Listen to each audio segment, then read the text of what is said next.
ரீசென்ட்டா பார்த்தீங்கன்னா, quant and grow அப்படிங்கிற இந்த 2 மியூச்சுவல் ஃபண்ட் கம்பெனியுமே தங்களுடைய டேட்டாவ வச்சு ஸ்கேம் பண்ணிட்டாங்க அப்படின்னு சொல்லிட்டு ஒரு தகவல் போயிட்டுருக்கு. அது சம்மந்தமா செபி கூட பார்த்தீங்கன்னா, ஒரு இன்வெஸ்டிகேஷன் டீம வச்சு விசாரிச்சுட்டு இருக்காங்க. இப்போ உங்களுக்கு ஒரு டவுட் வரலாம். என்னடா இது! நம்மளுடைய அக்கவுண்ட்லயும் இது மாரி ஏதாவது ஸ்கேம் நடந்திருக்குமோ? நம்மளுடைய டிமேட் அக்கவுண்ட்ல கரெக்ட்டா நம்மளுடைய மியூச்சுவல் ஃபண்ட் யூனிட்ஸ் எல்லாமே காமிக்கிறாங்களா? அப்படின்னு சொல்லி உங்களுக்கு தோணலாம். அதை எப்படி கிராஸ் செக் பண்றது? அப்படிங்கிறத இந்த வீடியோல நம்ம பார்க்க போறோம். ஸோ, அதுக்கு உங்களுடைய ப்ரௌசர் ஓப்பன் பண்ணி, அத எம்எஃப் சென்ட்ரல் அப்படின்னு சொல்லிட்டு சர்ச் பண்ணுங்க. ஸோ, இந்த மாதிரியான பயனுள்ள தகவல் வேணும்னு வச்சீங்க அப்படின்னா, மறக்காம நம்ம சேனலான ஆல் இன் ஒன் பாக்ஸ சப்ஸ்கிரைப் பண்ணிக்கோங்க. இப்ப எம்எஃப் சென்ட்ரல் அப்படிங்கிற இந்த வெப்சைட்குள்ள போய்க்கோங்க. ஸோ, இந்த வெப்சைட் அப்படிங்கிறது கேம்ஸ் அண்ட் கேஎஃப் இன்டெக் அப்படிங்கிற 2 கம்பெனியும் சேர்ந்து தான் இத ஆரம்பிச்சிருக்காங்க. கேம்ஸும் சரி, கேஎஃப் இன்டெக்கும் சரி, 2த்துலயுமே நம்மளுடைய மியூச்சுவல் ஃபண்ட்ஸ் வந்து பை பண்ணிக்கலாம். நம்ம மியூச்சுவல் ஃபண்ட்ஸ்ல இருக்கக்கூடிய டேட்டாஸ வந்து நம்ம மாத்திக்கலாம். அதாவது மொபைல் நம்பர், இமெயில் ஐடி அப்புறம் பார்த்தீங்கன்னா, அ நம்மளுடைய பேங்க் டீட்டெயில்ஸ் எல்லாத்தையுமே இதில மாத்திக்கலாம். ப்ளஸ் இதில நம்ம மியூச்சுவல் ஃபண்டுமே வாங்கிக்கலாம். ஸோ, இவங்க என்ன பண்ணுவாங்க அப்படின்னா, என்எஸ்டிஎஸ், சிடிஎஸ்எல் இருக்கு தெரியுமா? அவங்ககிட்டேருந்து வரக்கூடிய டேட்டாஸ இவங்க வாங்கி நம்மளுடைய அக்கவுண்ட்ல என்னென்ன அ யூனிட்லாம் இருக்கு, நம்மளுடைய வேல்யூ என்ன, நம்மளுடைய கெயின், ப்ராஃபிட், லாஸ் என்ன எல்லாத்தையுமே அவங்க காமிப்பாங்க. ஓகேவா? ஸோ, இதில வந்து நீங்க அக்கவுண்ட் வேணும்னு வச்சீங்க அப்படின்னா, சைன் அப் குடுத்து நீங்க வந்து உங்களுடைய பான் கார்ட் டீட்டெயில்ஸ், அப்புறம் மொபைல் நம்பர், இமெயில் ஐடிலாம் குடுத்து நீங்க ஓப்பன் பண்ணிக்கலாம். நம்ம ஏற்கனவே ஓப்பன் பண்ணியாச்சு அக்கவுண்ட். ஸோ, நம்ம டைரக்ட்டா லாகின் பண்ணிக்கலாம்.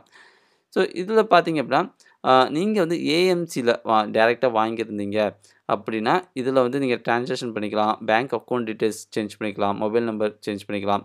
பேங்க் ஐஎஃப்எஸ்சி சேஞ்ச் பண்ணிக்கலாம். அதுக்கெல்லாம் பார்த்தீங்கன்னா, இங்க சர்வீஸ் ரெக்வெஸ்ட் இருக்கு தெரியுமா? அத கிளிக் பண்ணி பார்க்கலாம். ஸோ, ஃபர்ஸ்ட்டு நாம பார்க்க போறது, நம்மளுடைய போர்ட்ஃபோலியோல கரெக்ட்டா நம்மளுடைய நேவ் யூனிட் எல்லாமே காமிக்கிறாங்களா அப்படிங்கிறத பார்க்க போறோம். ஸோ, ஃபார் எக்ஸாம்பிள் நான் வந்து Zerodhaல வாங்கி வச்சிருக்கேன். அ மியூச்சுவல் ஃபண்ட்ஸ் எல்லாமே. ஸோ, இதில பார்த்தீங்க அப்படின்னா, நான் வந்து செக் பண்ண போறேன். ஸோ, நான் லாகின் பண்ணிட்டு நான் வந்து டிமேட் அக்கவுண்ட் ஃபார்மேட் தான் எல்லாமே வச்சிருக்கேன். ஸோ, அதனால டிமேட் அக்கவுண்ட் நான் கிளிக் பண்ணேன் அப்படின்னா, எனக்கு வந்து காமிக்கும். என்னோட வேல்யூ எவ்வளோ? என்னுடைய யூனிட்ஸ் எவ்வளோ? எங்கெங்க எதுலலாம் நான் வாங்கி வச்சிருக்கேன் எல்லாத்தையுமே பார்த்தீங்கன்னா, இந்த என்எஸ்டிஎஸ், சிடிஎஸ்எல் போர்ட்லேருந்து எடுத்து எனக்கு காமிக்கும். ஸோ, என்னுடைய வேல்யூ எல்லாமே கரெக்ட்டா தான் இருக்கு. ஸோ, அதனால எனக்கு எந்த பிரச்சனையும் இப்போதைக்கு இல்ல. ஸோ, இதேமாரி உங்களுக்கு ஏதாவது டவுட் இருந்துச்சு அப்படின்னா, இதில வந்து நீங்க செக் பண்ணி பார்த்துக்கலாம். உங்களுடைய யூனிட்ஸ் எல்லாமே கரெக்ட்டா இருக்கா அப்படின்னு சொல்லிட்டு. ஸோ, அடுத்தது பார்த்தீங்க அப்படின்னா, இத டிமேட் அக்கவுண்ட்ல வாங்கியிருந்தீங்க அப்படின்னா, இதில ஜஸ்ட் வேல்யூ தான் பார்க்கலாமே ஒழிய, பேங்க் அக்கவுண்ட் சேஞ்ச் பண்றது, வித்ட்ரா பண்றது எதுவுமே பண்ண முடியாது. ஒருவேளை நீங்க டைரக்ட் ஏஎம்சில வாங்கியிருந்தீங்க அப்படின்னா, இங்க சர்வீஸ் ரெக்வெஸ்ட் இருக்கு தெரியுமா? அத நீங்க கிளிக் பண்ணி, உங்களுடைய பேங்க் அக்கவுண்ட் சேஞ்ச் பண்றது, மொபைல் நம்பர் சேஞ்ச் பண்றது, ஐஎஃப்எஸ்சி அப்டேட் பண்றது, அப்புறம் பார்த்தீங்கன்னா 2, 3 அக்கவுண்ட் பேங்க் அக்கவுண்ட் குடுத்துருந்தீங்க அப்படின்னா, அத ஒரே அக்கவுண்ட்டா மாத்தணும்னு சொல்லிட்டு நெறைய சர்வீசஸ் இவங்க குடுத்துருக்காங்க. அதெல்லாம் நீங்க இதிலேயே பண்ணிக்கலாம். ஃபார் எக்ஸாம்பிள் நான் ஃபர்ஸ்ட்டு Paytmல வச்சிருந்தேன். ஸோ, அதில பார்த்தீங்கன்னா, பேங்க் அக்கவுண்ட் மாத்த முடியாது. நான் இந்த வெப்சைட்ல வந்து தான் மாத்துற மாரி இருந்துச்சு. இப்போ Zerodhaக்கு நான் மாறுனதுனால, எனக்கு Zerodhaலயே நான் டைரக்ட்டா அந்த பேங்க் அக்கவுண்ட் எல்லாமே மாத்திப்பேன். ஓகேவா? ஸோ, அவ்வளோதாங்க ரொம்ப சிம்பிள். ஒருவேளை உங்களுக்கு ஏதாவது உங்களோட யூனிட்ஸ் மியூச்சுவல் ஃபண்ட் யூனிட்ல ஏதாவது டவுட் இருந்துச்சு, கரெக்ட்டா காமிக்கிறாங்களா இல்லையா அப்படின்னு தோணுச்சு அப்படின்னா, இந்த வெப்சைட்ல வந்து போர்ட்ஃபோலியோவ கிளிக் பண்ணி நீங்க வந்து பார்த்துக்கலாம்.